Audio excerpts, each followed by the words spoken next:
Il y a quelques jours, je tombais sur une citation de Kevin Go. Si tu ne prends pas le temps de créer la vie que tu désires, tu seras forcé à passer beaucoup de temps à vivre une vie dont tu ne veux pas. C'est vrai, et en même temps, je trouve que c'est vraiment pas évident de savoir ce qu'on veut vraiment, vers quoi se diriger, qu'est-ce qui nous anime vraiment.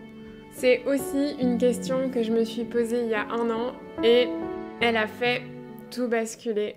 En octobre passé, j'ai décidé de quitter une voie professionnelle qui pourtant prenait son élan vers encore plus de grandeur, de prestige, de stabilité, parce que quelque chose au fond de moi me faisait ressentir que je déversais en fait de l'énergie dans quelque chose qui n'avait pas vraiment le potentiel de m'épanouir sur le long terme. En fait, je sentais que je devais rediriger cette énergie vers quelque chose de nouveau, quelque chose de plus aligné, mais aussi du coup d'une façon nouvelle et dans un tout autre contexte. Mais je manquais encore un peu de confiance en moi parce que j'avais jamais exploré cette voie. Créer des vidéos ou un podcast, c'est quelque chose que j'avais jamais fait. C'était nouveau, inconnu, expérimental, voire même très imparfait. Mais je m'y suis tenue parce qu'en fait, je voyais aucune autre option qui avait plus de sens que celle-là. Même si dans le fond, je savais vraiment pas où j'allais, où ça allait me mener. Et en vrai, je sais toujours pas où je vais et où ça va me mener. Alors, il y a quelques jours, quand j'ai lu ce commentaire sous une de mes vidéos, ça m'a tellement touchée. Il disait « Tu dégages tellement de bienveillance, de douceur et de sentiments de sécurité, d'enthousiasme. Et évidemment, toutes ces parts de toi ressortent dans ton contenu, riche et encourageant. » Merci encore Maureen pour ce message, c'est vraiment la plus belle chose qu'on puisse voir en moi.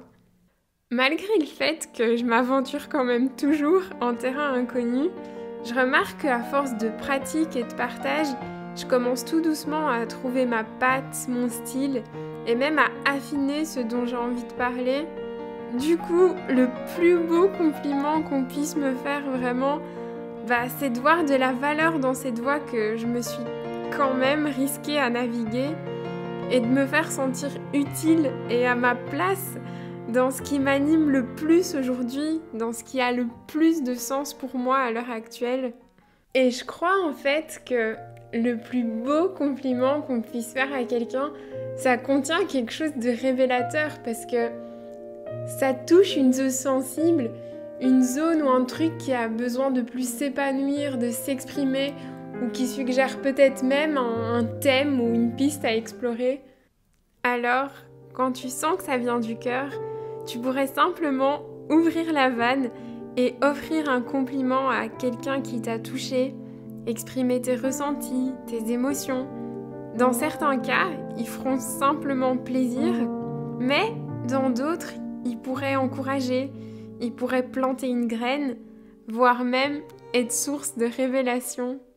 Sinon, tu pourrais aussi te demander quels sont les plus beaux compliments qu'on puisse me faire et laisser l'espace à ces pistes d'être explorées.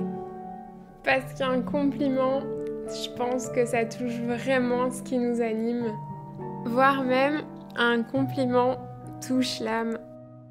À dimanche prochain, bisous!